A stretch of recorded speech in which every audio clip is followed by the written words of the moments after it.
అవినీతి గురించి చెప్పు. రా, నీ నియోజకవర్గంలో దేవుడి దగ్గర దండం పెడతారా, ఇద్దరం కలిసి ఒట్టేద్దారా, నువ్వు తీసుకోవాలని చెప్పు. నీకు వంగి నమస్కారం పెడతాను. లోకేష్,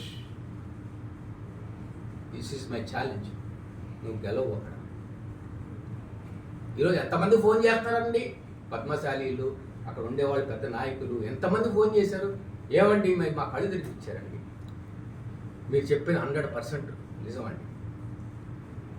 రండి సార్ అంటే వస్తానమ్మా, సమయం వచ్చినప్పుడు వస్తాను, ప్లీజ్ ఇప్పుడు నేను రాలేని పరిస్థితి చెప్తాను. ఒకటే మాట చెప్తున్నాను, రాయపాటి శైలజ ఏం చెప్తాను, మీరు ఏం రాసుకున్నా I don't care.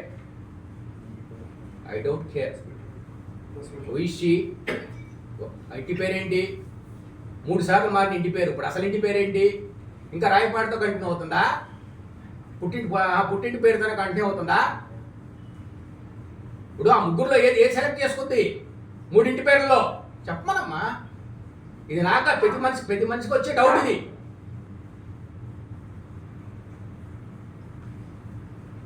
I don't care. ఏం చేసుకుంటా చేసుకోను, ఏం చెప్పుకుంటా చెప్పుకోను. ఓకే, ఈ 2 అంశాలంటే ఒకటేమో నా థ్రెట్ గురించి, ఒకటి మా సిస్టర్ గురించి చెప్పడం జరిగింది. థ్రెట్ గురించి నేను ఐ డోంట్ కేర్, నేను లెక్క చేయను. ఎవడొస్తాడు చూడ, రమ్మను. నేను స్థానికుని ఇక్కడ.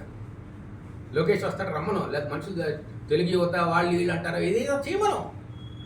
నేను ఆల్రెడీ పేర్లు కూడా మెన్షన్ చేసి, ఎవరేం చేస్తున్నారో కూడా పేర్లు మెన్షన్ చేసి లెటర్ ఇచ్చాను. మీరు కావాలని ఫోటో తీసుకోండి, కంప్లైంట్ ఫార్వర్డ్ చేశాను. చేసావు జగన్మోహన్ రెడ్డి ఇట్టా చేసావు, కేసీఆర్ నాని వాళ్ళ కుటుంబం ఇట్టా చేసావు. నేను ఒంటరి వాడిని అని చెప్తున్నా. మొట్టమొదటి నుంచి ఆమె వచ్చి మా సిస్టరు మొట్టమొదటి 2 పెళ్ళి అయింది, మరి 3వది కూడా నాకు తెలియదు. అది 2వ పెళ్ళికి మాత్రం వెళ్ళాను. కుటుంబంలో అందరం ఒకటే కాబట్టి వెళ్ళాము. మా రోజు మా డాక్టర్ శ్రీనివాస్ గారి దగ్గరికి వెళ్ళారంట. వెళ్ళి మరి ఏం చెప్పారు తెలియదు. ఏం చెప్పినా నా గురించి చెప్పుకోమని. ఈ రోజు నుంచి రాయపాటి శైలజ గురించి నేనేం మాట్లాడను. దయచేసి ఆమె ఏం చెప్పుకుంటా నేను వెదవనో కుక్కనో పందినో అనుకోమనండి. మా పెద్ద కుటుంబం అండి, 70 మంది ఉన్నారు. అందరం తీసుకొని ఊరేగమన్నా. నేనేమన్నా నీ కుటుంబం నాతో ఉందని చెప్పాను. మీరందరూ మీడియా సాక్షి. మొన్న ఏమన్నా నేను ఒక్కడనే అన్నా లేదు చెప్పండి. నేను ఒక్కడనే, నాకెవరు లేరు. వయసు అయిపోయింది అనుకోని, లేదా వాళ్ళ పార్టీ ఇష్టం లేదనుకోని, ఏమైనా అనుకోండి, నేను ఒక్కడనే. మా చిన్నాన్ని చెప్పాను, ఆయన చెప్పలేదు అన్నాడు. నేను నో కామెంట్. ఇప్పుడు ఆమె మాట్లాడిందని నేను మాట్లాడతా, రేపు ఆమె మాట్లాడుతుంది, మళ్ళీ నేను మాట్లాడాలి. అంటే ఒక సీరియల్ రన్ అయింది. కుటుంబం గురించి సీరియల్ రన్ చేయాలని చంద్రబాబు నాయుడు పైనుంచి కూర్చొని ఆహాహాహా అన్నాడు. నేను అడిగిన దానికి చెప్పయ్యా అన్న. నేను టికెట్ ఆశించాను, అమ్మాయి చెప్పింది. నేను టికెట్ ఆశించలా, నేను వద్దనుకొని కూర్చున్నా, ఇంట్లోనే కూర్చున్నా. పార్టీ గడప తక్కలేదు. ఆ యోగాలోకి నేను ఒక్క రోజు వెళ్ళా, పరామర్శంగా వెళ్ళలేదు. నేనంత కమిట్మెంట్గా ఉన్నా. మా నాన్నగారు చూసి నాకు పెద్దలను గౌరవించాలి. మనం వద్దు అన్నాడు. నువ్వేం చేస్తున్నావు? జేఏసీలో యాక్టివ్గా పార్టిసిపేట్ చేసా, డబ్బులు ఏం చేసావు? నాకు చెప్పక్కర్లా. నేను ఒక సంచలన వార్త చెప్తున్నా. జేఏసీ చంద్రబాబు నాయుడు గారి చేత స్థాపించబడినది. ఆయన డోలుతోటి డబ్బులు తీసుకొని కానీ ఎంతమంది పాపం నిజంగా దారి పొడుగుతా వాళ్ళకి భోజనాలు అన్నీ చేశారు. వీళ్ళకి ఎక్కడ డబ్బులు వచ్చినాయి? నువ్వు పుస్తకాలను రాశావా? పలానా వ్యక్తిని తెచ్చారు, పలానా వ్యక్తి ఇంత బంగారం ఇచ్చారు రాశావా? చూపించు, మీడియాలో చూపించు. నీ నిజాయితీ నిరూపించుకో. బాబు గారు ఎంత వాటా, లోకేష్ ఎంత వాటా. నీకు అంత ఇష్టం ఉంటే పోయి అక్కడే ఉండు. నువ్వు వస్తే ఇక్కడ లేవు, అక్కడే ఉండు. కానీ ఖబర్దార్, నువ్వు ఇదే నన్ను ఏమని తిట్టు. అమ్మా, మనందరూ ఒకే బ్లడ్ రిలేషన్, ఏమని తిట్టు, నో ప్రాబ్లం. నేను చేసే ప్రవర్తన బాగాలేదట, నేను ఉన్నది ఉన్నట్టు అడుగుతున్నా. సమాధానం చెప్పాల్సి వాళ్ళు, నువ్వేంది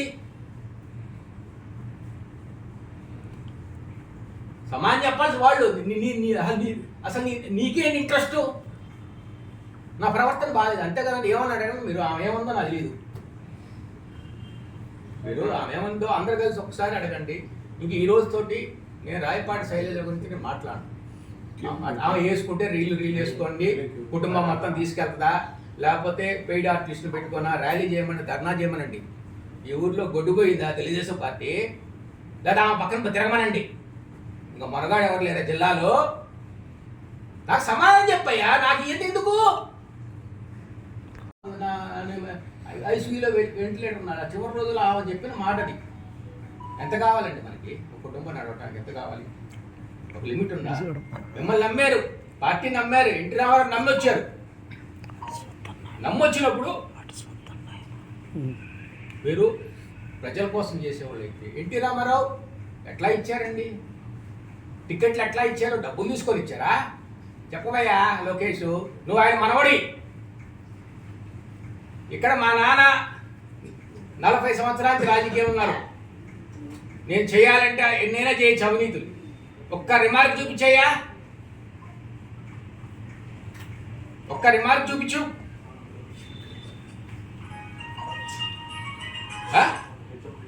నీకు మాట్లాడు. నన్ను పూర్తిగా ఫైనాన్స్ కింద దాస్తాను. ఒకళ్ళ దగ్గర డబ్బులు తీసుకున్నాను చెప్పము.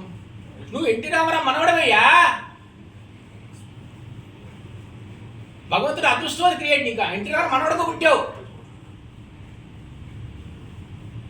ఎందుకయ్యా చీపు డబ్బులు తీసుకుంటావు? నువ్వు మీ తాతగారు ఎట్లా ఇచ్చేవారంటే నా చిన్నప్పుడు ఒక విద్యావంతుడికి ఇస్తారు సీటు ఒక నియోజకవర్గంలో, ఇంకొక డాక్టర్ వైద్యం చేసేవాళ్ళకి ఇస్తారు, ఒక వ్యాపారస్తుడు చూస్తారు. చూసి 10 మందిని అడిగి ఆయన మంచి పేరు ఉండి ఆయన మంచి మనిషి అండి అంటే ఆయనకి ఇస్తారు. రూపాయి తీసుకోవాలా. కానీ ఈరోజు డబ్బులే కావాలి, డబ్బులే డబ్బు. నీకు నీ పార్టీ చుట్టూ తిరగాల్సిన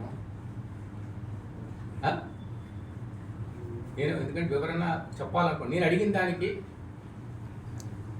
అవినీతి గురించి నువ్వు డబ్బులు తీసుకున్నావా లేదా, ఫైబర్ నెట్లో స్కామ్ గురించి చెప్పమంటే ఏ విషయం 2 రోజులైంది. 14వ తారీఖు రాష్ట్ర స్టేట్ పార్టీ ఆఫీసులో చాలా మేధావులు పెద్ద చాలా సీనియర్లు ఉన్నారు. సీనియర్లు మరి వాళ్ళన్నా బయటికి రావాలిగా, నిజాలేంటి చెప్పాలిగా. మనకి ఎందుకులే అనుకుంటారేమో. సరే సీనియర్లు కావద్దు, జూనియర్ మంత్రులు చేసిన ఉన్నారు, వాళ్ళకి సబ్జెక్ట్ తెలుసుగా. నేను ఎంత వాడిని అంటే నేను చిన్నవాడిని, నాకేం తెలియదు, నాకు అనుభవం లేదు.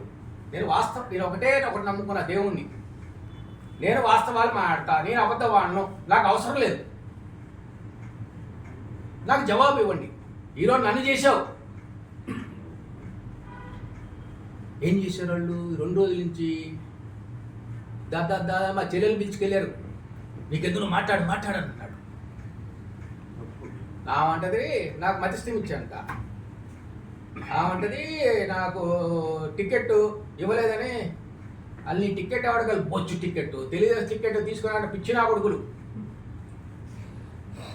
గెలవదు. అరే నిన్న కాక మొన్న పార్సార్థి గారి దగ్గర తలా 10 కోట్లు ఇస్తున్నారుగా. బోడే ప్రసాద్ గారు పాపం నమ్మారు. ఆయన నమ్మి 4 ఏళ్ళు 5 ఏళ్ళు పనిచేశాడు.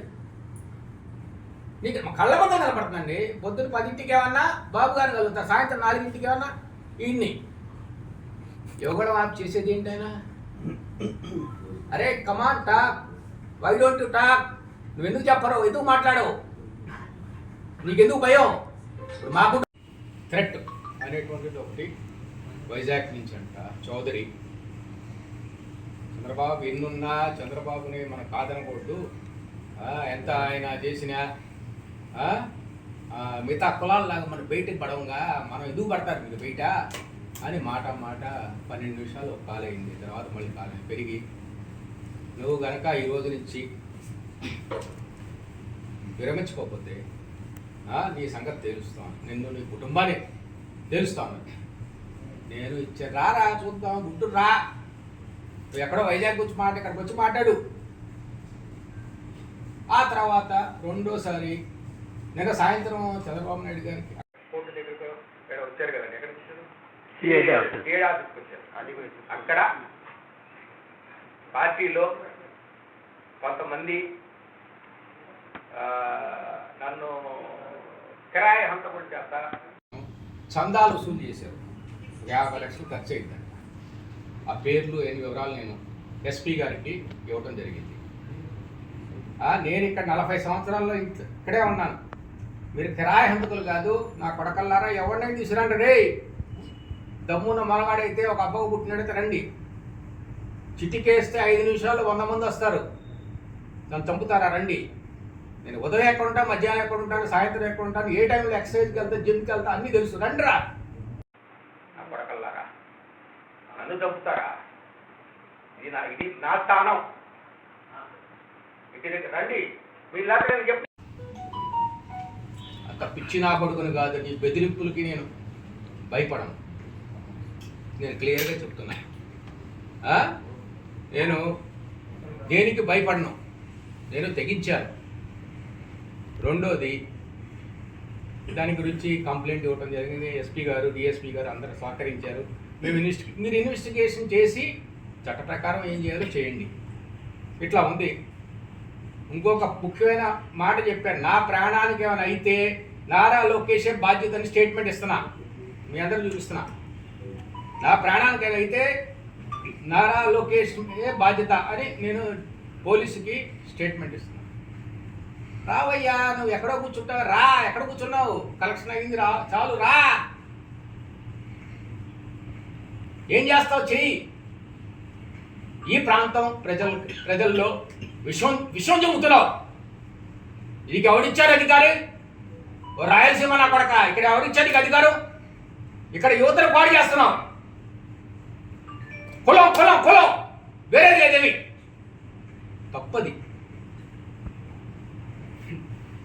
దానివల్ల నువ్వేం సాధిస్తావు? ఎంత కావాలండి మనిషికి తినటానికి? 100-200 క్వింటాలు జీవితాంతం అంతే. లతా మంగేష్కర్ ఏం చెప్పింది చెప్పమంటావు ఒకసారి?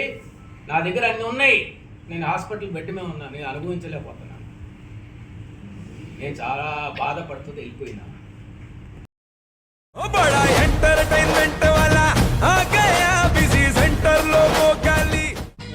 సక్కు సక్కేంద్ర సక్కు సక్కు బాయ్ బాయ్ బాయ్ బాయేంద్ర బార్కవ్ బాయ్ బాయ్. గిరాకి వచ్చే టైం ఏంది? కస్టమర్లు వస్తున్నాడు, రేటు కలిపి గురి.